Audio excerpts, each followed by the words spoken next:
नमस्कार, द नगरी न्यूज की खास पेशकश खबर दिन भर में आपका स्वागत है। मैं हूं दीक्षा शर्मा। चलिए रुक करते हैं दिन भर की बड़ी खबर की ओर।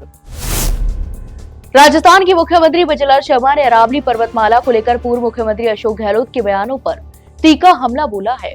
उन्होंने गहलोत को निशाने पर लेते हुए कहा कि वे अब केवल गहलोत ट्विटर मास्टर बनकर रह गए हैं और उनका प्रभाव पूरी तरह से खत्म हो चुका है। यहाँ तक कि सीएम ने कहा कि गहलोत का जादू अब नहीं चलेगा और उन्हें अपने कर्मों का फल भुगतना ही होगा। सीएम बजरलाल शर्मा ने आरोप लगाया कि कांग्रेस सरकार के कार्यकाल में अरावली क्षेत्र में जमकर लूट हुई थी।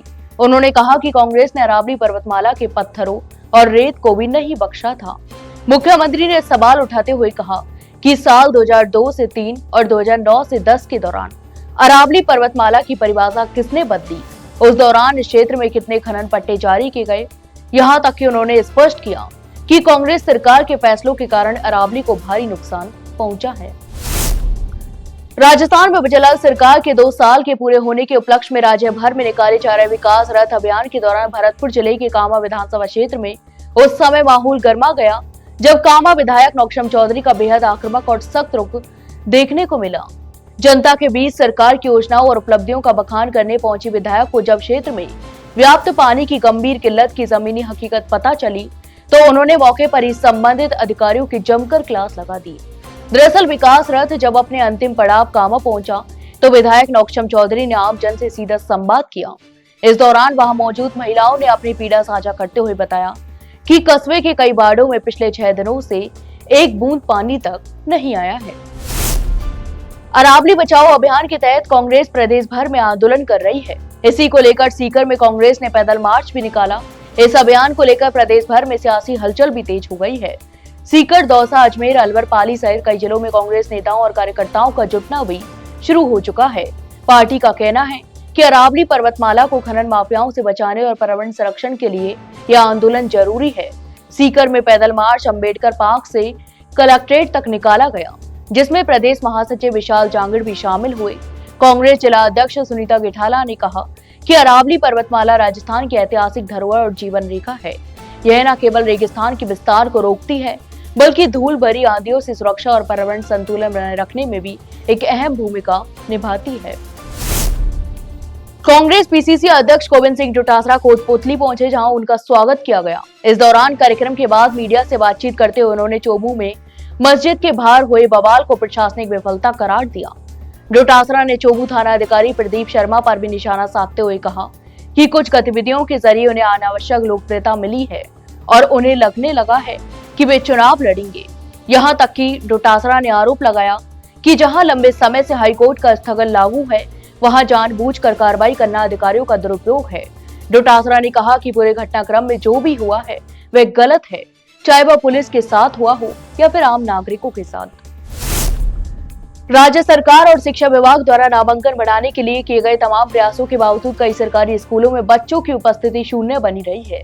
योजनाओं और जागरूकता अभियानों के बाद भी जब इन स्कूलों में एक भी विद्यार्थी नामांकित नहीं हुआ तो शिक्षा विभाग का कठोर लेकिन व्यवहारिक निर्णय लेना पड़ा। इसके तहत राजस्थान में शून्य नामांकन वाले 97 सरकारी स्कूलों को नजदीकी विद्यालयों में मर्ज कर दिया गया है।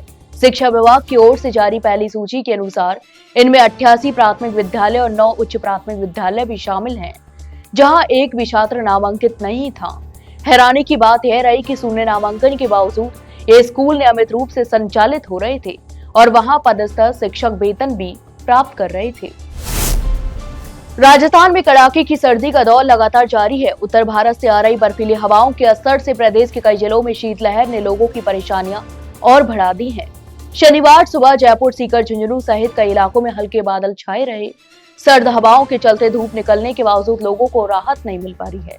मौसम विज्ञान केंद्र जयपुर के अनुसार प्रदेश में अगले एक सप्ताह तक मौसम शुष्क रहने की संभावना है, लेकिन सर्दी का असर इसी तरह से बना रहेगा। करौली, पाली, फतेहपुर सहित कई शहरों में न्यूनतम तापमान 10 डिग्री सेल्सियस से नीचे दर्ज किया गया है। करौली में न्यूनतम तापमान 3.6 डिग्री सेल्सियस रिकॉर्ड किया गया। वहीं अधिकतम तापमान के लिहाज से सिरोही प्रदेश का सबसे ठंडा जिला रहा, जहां दिन का अधिकतम तापमान केवल 21.2 डिग्री सेल्सियस दर्ज हुआ।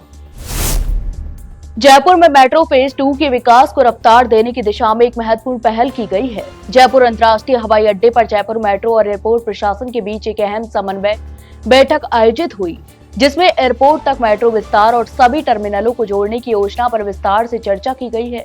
इस बैठक का मुख्य उद्देश्य यात्रियों को सुगम, सुरक्षित और समय बचाने वाला पब्लिक ट्रांसपोर्ट उपलब्ध कराना रहा है। जयपुर मेट्रो के निदेशक महेश बोराडिया ने बताया कि सीतापुरा से टोडी मोड़ तक प्रस्तावित मेट्रो कॉरिडोर एयरपोर्ट से होकर गुजरेगा। यह कॉरिडोर न केवल एयरपोर्ट कनेक्टिविटी को मजबूत करेगा, बल्कि औद्योगिक क्षेत्रों, आवासीय इलाकों और प्रमुख व्यावसायिक हब को भी आपस में जोड़ेगा।